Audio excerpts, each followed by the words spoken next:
Mr. Vice Chairman, sir, at the outset, I must express my thanks to the honorable members on both sides of the House who have participated in the discussion on the 10th five-year plan document.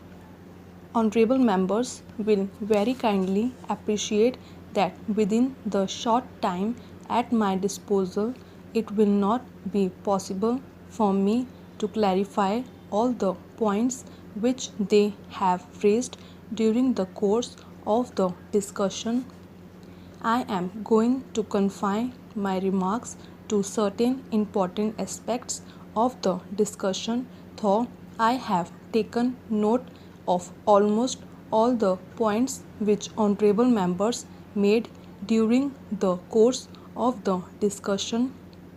At the outset, I must also say that one of the honorable members was pleased to ask what is the purpose of having this kind of a discussion 1.5 years or almost 2 years after the plan has started.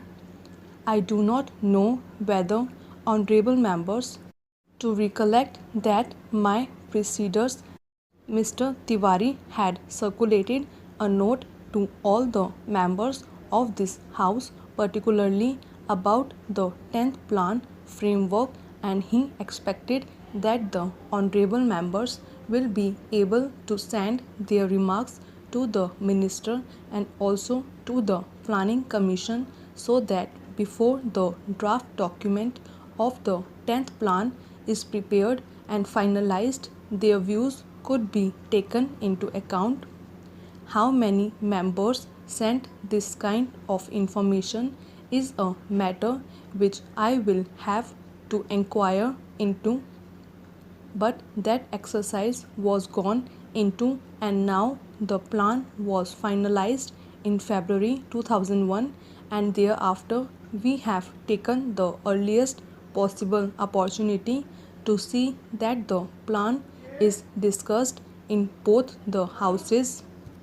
Sir, I am aware of the fact that the international situation and also the internal situation in which his 10th five-year plan has been finalized will definitely have some kind of an impact on the plan document as it was prepared and how we will be succeeding in trying to avoid the adverse effects it might have on the achievements of the physical targets that we have set for ourselves at the end of the 10th five-year plan. Sir, there are 3 points which were mentioned by all the honorable members.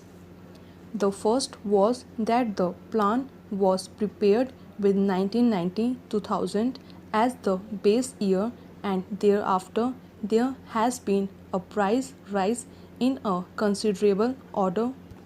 Sir, the first thing which I would like to clarify is about the inflationary trend which has set in.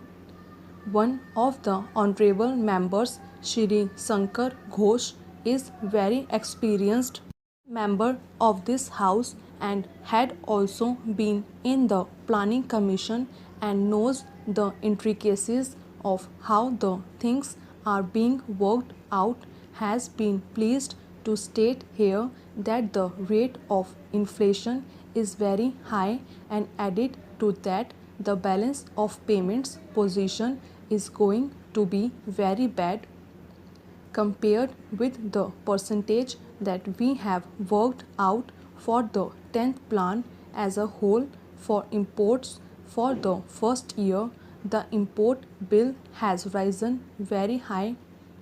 Then how is this assumption going to be correct?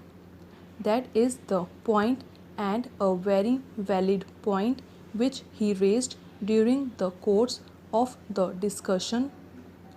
Sir, he also mentioned about the Honorable Finance Minister making his speech at Kanpur, wherein he seems to have made a reference that a little inflationary trend is a kind of a stimulant to the economy. Sir, the inflationary trends we cannot view in isolation. Honorable Shri Shankar Ghosh will certainly agree with us that there are two factors which will have to be taken into account. The first factor is the international situation which is now obtaining. Secondly, whether we like it or not, we have to import the oil products. If they are to be imported, can we take a serious view of the situation?